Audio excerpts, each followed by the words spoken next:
خوش آمدید۔ آج ہم ایچ سی تھامسن کی چترال کی کہانی کے سفر کو آگے بڑھا رہے ہیں اور یہ اس سلسلے کا چوتھا حصہ ہے۔ جی، پچھلی بار ہم نے دیکھا تھا کہ عمرہ خان کی فوجوں کی نقل و حرکت سے چترال کی وادی میں کشیدگی کیسے بڑھ رہی تھی۔ بالکل۔ تو اگر کوئی ابھی ہمیں جوائن کر رہا ہے تو ہم ضرور کہیں گے کہ اس بحران کا پورا پس منظر سمجھنے کے لیے پہلے 3 حصے ضرور دیکھیں۔ اور اگر آپ کو تاریخ کا یہ صفحہ بصفحہ پسند آ رہا ہے تو سبسکرائب کرنا اور نوٹیفیکیشن بیل کو دبانا نہ بھولیں۔ پچھلی بار ہم نے جنگ کے بادلوں کو جمع ہوتے دیکھا تھا۔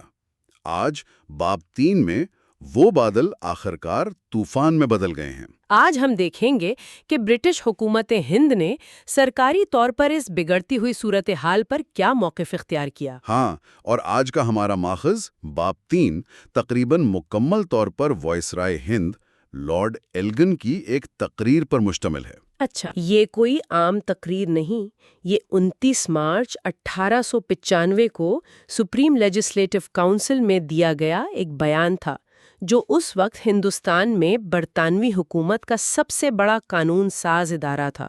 یعنی یہ ایک تاریخی ریکارڈ ہے کہ سلطنت برطانیہ اپنی فوجی کارروائی کو دنیا کے سامنے کیسے پیش کر رہی تھی۔ بالکل، یہ صرف واقعات کا خلاصہ نہیں، یہ ایک سیاسی بیانیہ بنانے کی کوشش ہے۔ تو آئیے اس پر بات کرتے ہیں۔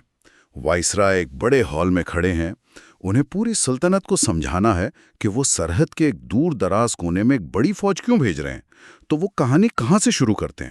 یہاں ان کی حکمت عملی بہت دلچسپ ہے۔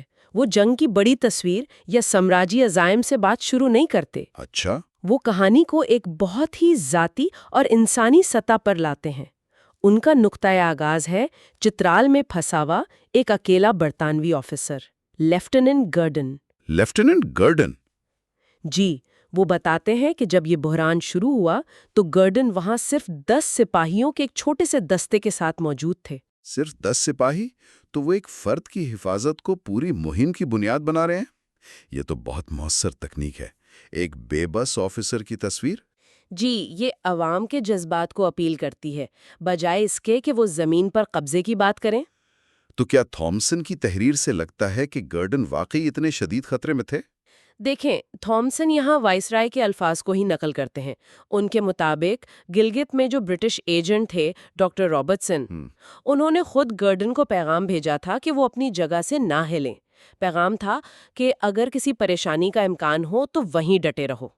اچھا، یعنی انہیں سفر کرنے سے بھی منع کر دیا گیا تھا؟ جی، کیونکہ مستوج اور چترال کے درمیان کا راستہ جو ایک خطرناک دریا کے ساتھ چلتا تھا وہ اتنا غیر محفوظ سمجھا جا رہا تھا کہ رابرٹسن نے گرڈن کو وہاں سے نکلنے کا خطرہ مول لینے سے منع کر دیا۔ تو بیانیہ یہ بنایا جا رہا ہے کہ گرڈن نہ صرف کمزور تھے بلکہ مکمل طور پر کٹے ہوئے اور پھنسے ہوئے تھے۔ بالکل ٹھیک ہے، تو کہانی کا پہلا کردار قائم ہو گیا، خطرے میں گھرا ہیرو۔ اب ولن کی ضرورت ہے۔ وائسرائے اس کردار میں کسے پیش کرتے ہیں؟ یقیناً عمرہ خان کو۔ لارڈ ایلگن اپنی تقریر میں عمرہ خان کو ایک بیرونی جارحے کے طور پر پیش کرتے ہیں۔ ایک جارح؟ جی، جس کا چترال کے معاملات سے کوئی لینا دینا نہیں ہے۔ وہ اس بات پر زور دیتے ہیں کہ عمرہ خان تو باجوڑ کا سردار ہے اور اس نے چترال کے سرحدی قلعے دروش کا محاصرہ کر کے اپنی حد پار کی ہے۔ لیکن کیا یہ اتنا سیدھا معاملہ تھا؟ مطلب کیا عمرہ خان کا اپنا کوئی موقف نہیں تھا؟ ظاہر ہے وائسرائے تو اسے ایک جارح ہی کہیں گے۔ یہ ایک بہت اہم نقطہ ہے اور یہیں ہمیں یہ واضح کرنا چاہیے کہ ہم اس تمام صورتحال کو تھامسن کے 19ویں صدی کے برطانوی نقطہ نظر سے دیکھ رہے ہیں۔ صحیح۔ یہ کتاب اور خاص طور پر یہ باب لارڈ ایلگن کے الفاظ کے ذریعے سرکاری موقف پیش کرتا ہے۔ عمرہ خان کے اپنی کیا مقاصد تھے یا اس کے اقدامات کو اس کے نقطہ نظر سے کیسے جائز ٹھہرایا جا سکتا تھا، یہ اس باب کا موضوع نہیں ہے۔ تو ہم صرف اس بیانیے کا تجزیہ کر رہے ہیں جو برطانوی حکومت نے اپنی مداخلت کو صحیح ثابت کرنے کے لیے استعمال کیا۔ یہ وضاحت ضروری ہے۔ جی۔ تو بیانیہ آگے بڑھتا ہے۔ گردن پھنسے ہوئے ہیں، عمرہ خان حملہ آور ہے۔ کہانی میں اگلا موڑ کیسے آتا ہے؟ اگلا موڑ آتا ہے شیر افضل کی آمد سے۔ شیر افضل یہ کون تھا؟ یہ سابق مہتر یعنی چترال کے مقامی حکمران کا بھائی تھا۔ وہ کابل سے فرار ہوکر عمرہ خان کی فوج میں شامل ہو جاتا ہے۔ اچھا، تو اب اندرونی سیاست بھی شامل ہو گئی۔ بالکل، اس سے صورتحال بہت زیادہ پیچیدہ ہو جاتی ہے۔ لارڈ ایلگن کے مطابق شیر افضل نے آتے ہی برطانوی ایجنٹ کو ان کے الفاظ میں ایک گستاخانہ خط بھیجا۔ اور اس خط میں کیا تھا؟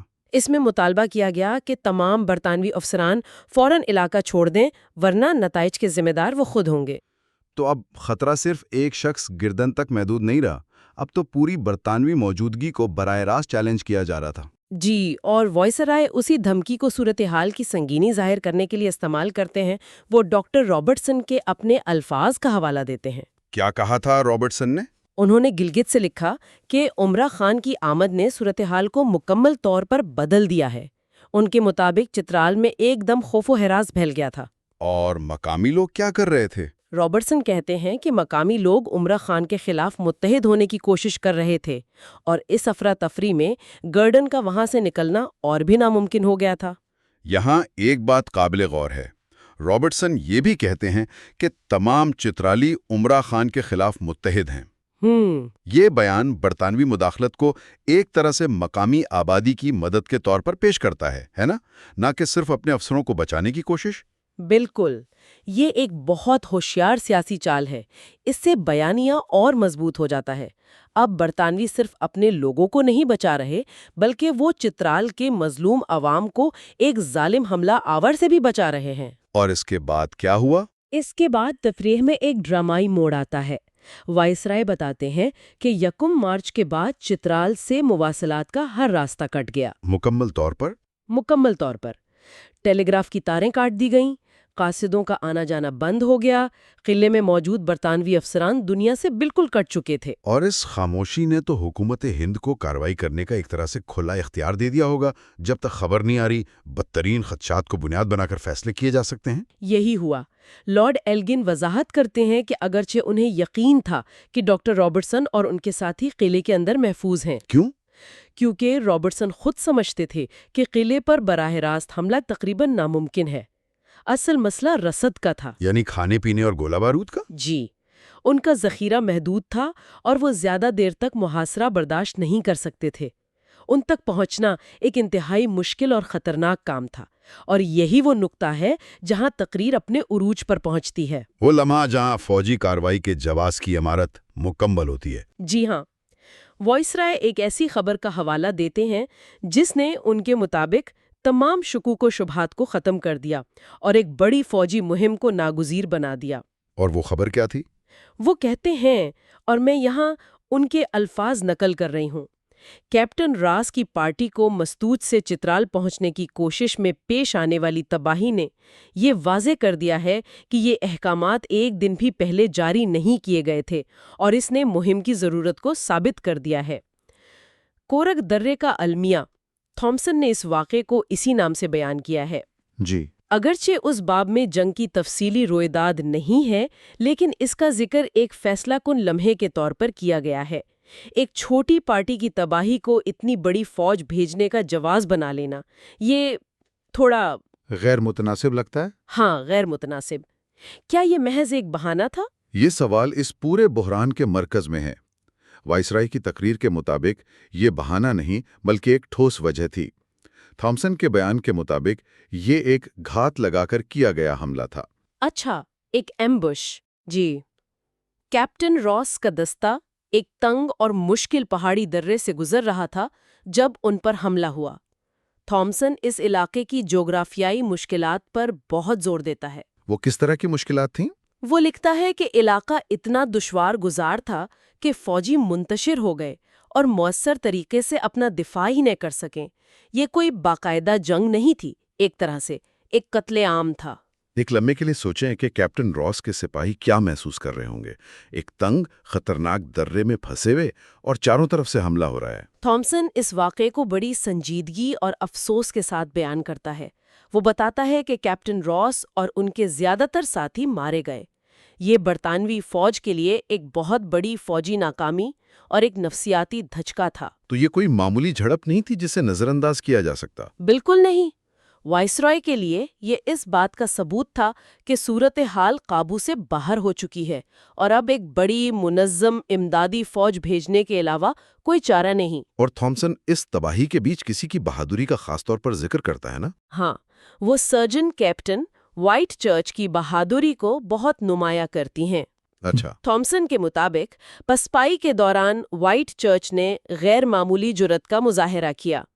انہوں نے شدید زخمی ہونے کے باوجود اپنے ایک ساتھی افسر کو بچانے کی کوشش کی۔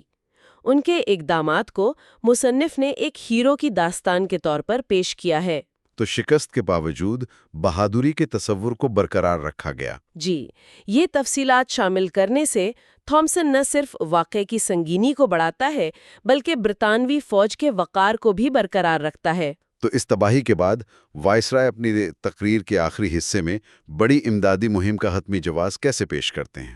فوج بھیجنے کا فیصلہ تو ہو گیا، لیکن اتنی بڑی تعداد میں کیوں؟ وہ دو بڑی وجوہات بتاتے ہیں۔ پہلی وجہ جغرافیائی ہے۔ یعنی راستوں کی؟ جی، ان کے مطابق کشمیر اور گلگت کے راستے جون تک شدید برفباری کی وجہ سے بند تھے، اس لیے وہاں سے فوج بھیجنا ناممکن تھا۔ واحد قابل عمل راستہ پشاور سے تھا۔ اور فوج کی بڑی تعداد کا کیا جواز پیش کیا گیا؟ ایک چھوٹے سے قلعے کو بچانے کے لیے ہزاروں فوجی بھیجنا ایک بہت بڑا قدم تھا۔ اس کا جواز بہت سوچ سمجھا ہے۔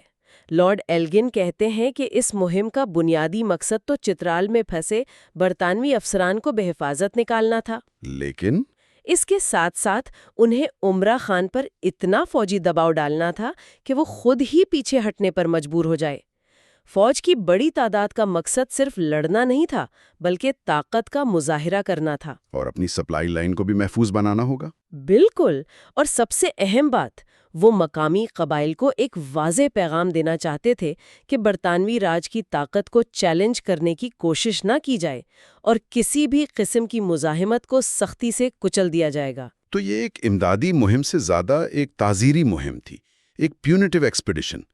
پیغام یہ تھا کہ سلطنت کو پہنچنے والے نقصان کا بدلہ کئی گنا زیادہ طاقت سے لیا جائے گا۔ بالکل، یہ باب ہمیں دکھاتا ہے کہ کس طرح امدادی افواج کو اپنا پہلا بڑا دھچکا گا اور اس دھچکے کو کس طرح ایک بہت بڑی فوجی کارروائی کے لیے ایندھن کے طور پر استعمال کیا گیا۔ تو اگر ہم اس باب کا خلاصہ کریں تو یہ صرف واقعات کی فہرست نہیں ہے، یہ ہمیں دکھاتا ہے کہ کس طرح ایک مقامی بحران کو مرحلہ وار طریقے سے ایک بین الاقوامی فوجی مہم میں تبدیل کیا گیا۔ جی، اور جس کا جواز برطانوی راج کی اعلیٰ ترین سطح پر بڑی احتیاط سے تیار کیا جا رہا تھا۔ یہی اس باب کا اصل نقطہ ہے۔ یہ ہمیں صرف یہ نہیں بتاتا کہ کیا ہوا، بلکہ یہ بھی سمجھاتا ہے کہ برطانوی حکومت کیوں چاہتی تھی کہ دنیا یہ مانے کہ ایسا کیوں ہوا۔ اور لارڈ ایلگن کی تقریر اس جواز کو قائم کرنے کی ایک شاندار کوشش ہے۔ یہ ان دلائل کو سمجھنے کے لیے ایک بہت اہم دستاویز ہے۔ اس باب میں تھامسن کی تحریر خاصی واضح اور پراسر ہے۔